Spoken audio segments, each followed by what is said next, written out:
Hi, I'm Dena Davidson. I'm the Discipleship Director of Thrive College, and today we're in Luke 13.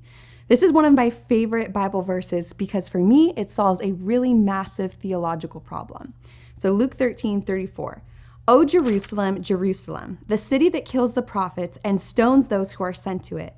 How often would I have gathered your children together as a hen gathers her brood under her wings, and you were not willing. The reason I love this verse is because all the time I'm looking around at the state of the world and I am thinking, God, I know about your sovereignty. I know that you are in charge of the entire world and that nothing happens unless you will it. So what is happening? Why are you willing these things?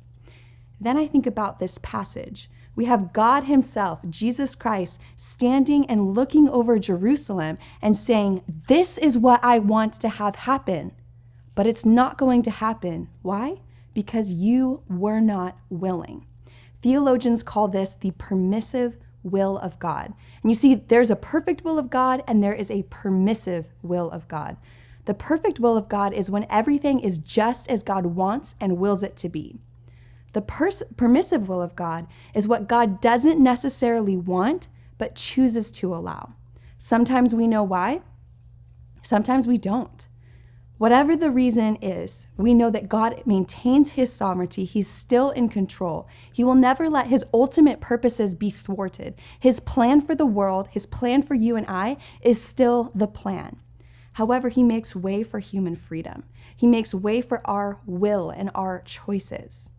So as you wake up today, as you are thinking about the world and all of its brokenness and all of the things that are happening, I encourage you to meditate on this passage.